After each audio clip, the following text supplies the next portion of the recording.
Sénégal Info TV, la Chine de tous les Africains, abonnez-vous. Bienvenue dans la Chine de patriotes Sénégal Info TV, abonnez-vous. ba ci Poitiers ba ci Nice bokkoon nañu ci nguur goo xam ne ñi ko sos fii lañ jógee ci fleuve Sénégal loolu du ma koy doolee. waaw loolu moom da ñu koy baaxee histoire la taarix. waaw ñu xam cosaanu Sénégal. voilà Sénégal googu nag tey. see doom yooyu donn ko. muy Ousmane Sonko Bassirou Diomaye nekk ca bopp ba. Ousmane Sonko premier ministre assemblée nationale comme nañ ko ubbee léegi El Malick jiite ko. tey lan nga yaakaar ci assemblée gi ndax mel na ni am na débat gu nekk ci actualité bi. ginnaaw bi nu rajee ki nga xamante ni moom mooy Barthélémy Diaz mu contesté ko nag jàpp ni xëy na dañ ko jaay doole. déedéet gis nga Barthélémy Diaz toll na jamono daaw fi jóge te kër gi. waaw daan na fi indi ay ngalax ay kii lu xew nangam wane doom la ci kër gi. bi nga xamee ne mbiri Ndiaga Diouf boobu am na bañ ko téye police centrale ma sol sama dàll dem seeti ko commissaire bi teeralee ma jëlee ko fañ ko denc nga xam ne ay cabinet la ak yooyu indi ko ci bureau may ñu toog waxtaan bañ toogee waxtaan mu di ma expliquer mu ne ma nii la demee naa la demee ba bi mu nee nangam ma jël sama fetal ko ndax boobu maa ngi défendre sama maire yi ma ne ko Barthélemy doom sama mu ne am ma ne ko mission wu maire garder maire ba bokkut ca maire mission am mooy la liggéey ca biir loko ya waaye garder bu gisoon ñu yow di tojit moom mën naa toog di seetaan parce que wàllam mission am du mu garder maire bi loolu wàllu état bi la sécurité nit ñi ak seeni bien loolu mission état bi la c'est pas la mission du maire mu meree ci nag dagg ma ñëwatul waaye dama ko ne yaa ngi nii gisatuma la waaye kàmb googu ma la wax ne yaa ngi ci bunt bi da nga ci boo sa daanu bés ca kanam suñ kanam la nekk. kon da nga bëgg wax li xew tey mel na ni. waxoon naa ko man ca booba rek ca tooy ba boobu sax mi ngi garde à vue. mu mere la. ah mu mere la ndax la nga ko waxoon. waaw ndax la ma ko wax dëgg. mais moom dafa jàpp ne légitime défense la def da doon aar boppam. waaw mais légitime défense bakkanam mën naa nekk sa kër mais mënta nekk sa liggéeyukaay. kon ministre yi nga xam ne tey ñu ngay liggéey building. bu ay nit ñëwoon doon attaqué building yi dañu jëli yet nee na ni ñuy xeex ak ñoom. ministre bi sàmm building du wàll liggéey ca biir rek moo ko war wala tey président bu ñu doon attaqué palais bi da nga ne dafay génne fetalam mooy wala paaka am ne ko fi dugg ma dóor la déedéet moom liggéey ci présidence bi rek moo ko war waaye sàmm taaxu présidence bi du wàll te kooku mooy maire bu mag bi maire bu ndaw bi même chose amul benn maire boo xam ne bokk na ci sa mission nga sàmm maire bi par rapport ak ku koy attaqué li la war mooy nga seetaan ko ba ñi war a jëflanteeg moom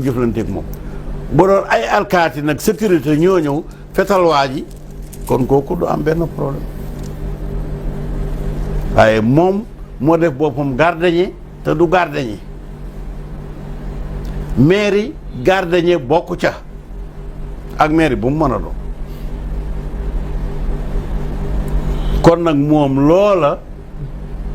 loola moo ko dab ndax loolu ba ko waxoon ci bureau commissaire bi moom la justice bi waxaat ñu dem ba mu nekk condamnation définitive loolu mooy dëgg mag da ngay wax loo xam ne bu naqaree ka nga ko wax bés dana jot mu teeg bopp ne amoon na diw de waxoon na ma dëgg kon jaay doole amu ci yoon moom moo appliqué wu ci kawam jaar doole fu muy jaar Ousmane Sonko ngi ni bés bu ne ni di ko saaga yu ñaaw jëmale ko sax ci ay waajuram dafa tax kenn jàpp leen kenn mën leen a jàpp sax même moom Ousmane Sonko bu newoon dem leen jàpp leen ñi yore ki SDF lay xawma ñooñu dañoo jàng droit boo leen teree lu droit tere duñ ko def boo leen santee lu droit du ko def général bi tey nekk ministre de l'Intérieur bu leen ne dem leen jàpp diwmale ñu ne ko lu mu def ana kayit yi wane ne war nañ ko jàpp bu leen ne awma ko maa leen ko sant ñu ne ko waaw non réew mi loolu moo fi ne du dëgg amul jaay doole mënta am ci Sénégal réew moo xam ne nguur gu leen neex ñu wàcce nguur gu leen neex ñu yéegal foofa jaay doole mënu faa ne ndax ñoom ñooy wax ne dañ ko jaay leen est-ce que ñoom dañoo jaay doole ba ne nit ñi wote leen par force ku wote yow la neex buñ kontee xam ko nit ñi faral rek muy loolu mu mel ni beneen nattu daka cee dal ndax kenn ci jegeñaaleem garde yi ñu tegoon loxo toll ci 80 ki ñuy wax Bassirou Diop dafa génn àddina waaye moom mu jàpp ni nag la sabab faatoom nekkul mort naturelle comme ni ko médecin légiste bi defee ci autopsie bi donc mu jàpp ni daal état bi war na noonu leeralal li nga xamante ni moo jëm ci faatu kooku nga xam ne jegeñaaleem te bokkoon ci ay garde am na daal koo xam ne wax na ne kooku dee yal na ko yàlla yërëm la dafa wax ne rey mu dee reyul mu dee la ba mu fay dugg rey mu dee reyul mu dee la. loo bëgg wax foofu. waaw moo ko wax déclaration mi ngi ci internet wax na ne dafa amoon nerf sciatique nangam ak nangam maanaam la waral deega lu mu doon sooxaale favre mu doon doxaale la mu doon yóbbaale tudd na ba tudd nerf sciatique la ca des nag yow boo demee ci net bi da nga ci détail yooyu lu mu demee. ku Sontu Touré daal moo ko wax. ok. nu wéyale biir assemblée nationale tey kilifa gi ban yaakaar nga am ci assemblée bii nga xamante ni tey dañoo woote rupture. ndax ka nekk ca bopp ba boo xoolee fukki ak ñaari président yi fi mës a jaar. moo ci gën a féete xale.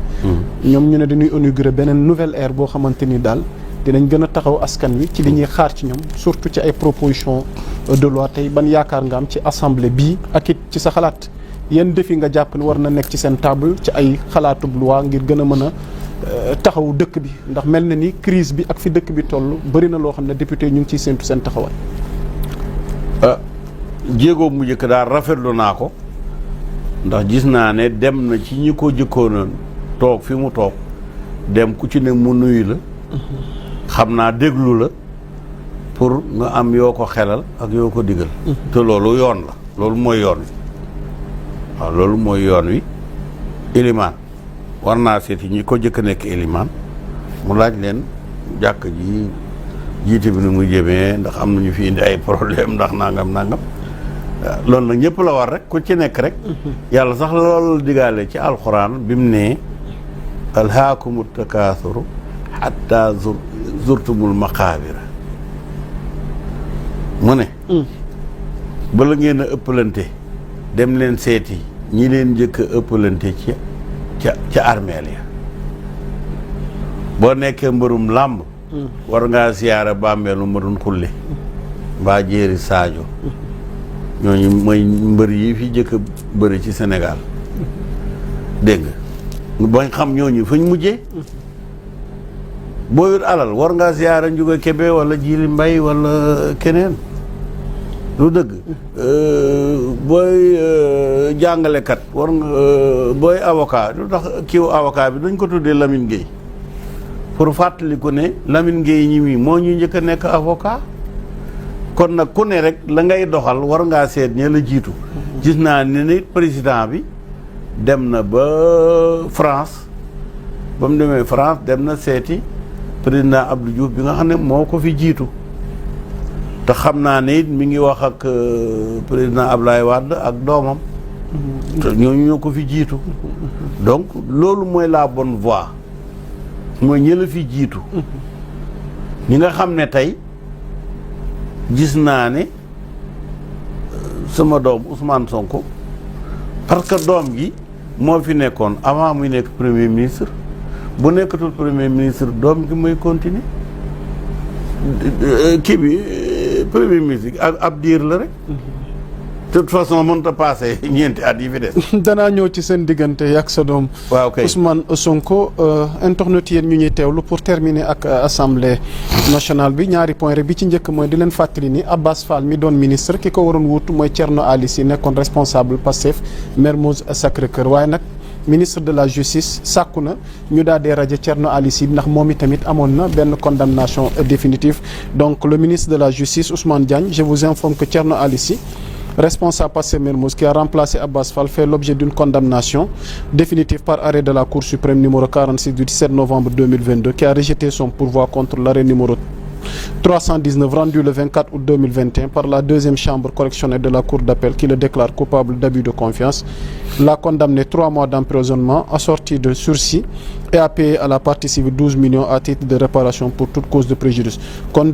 Merci de bien adresser une demande de radiation du député Thierno Alassane Sy de son mandat à l'Assemblée nationale. ndax débat dafa posé woon am ñu ne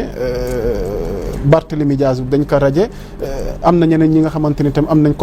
condamnation définitive waaye ñu jàll ci loolu pour information la woon lan ngay séntu ci assemblée bi ci coowal loi bi nga xamante ni bëgg nañ ko voter ngir criminaliser borom ñaari tur yi. xam nga nag bokk na ci booy wax ci politique. nga bañee jaawale sa bopp. ak Madame Soleil. maanaam wax lu amagul ñëwagul xeeñagul. loolu wax ko ci politique ñàkk fayda la bokk ndax olof nee nañ lu defu. waxu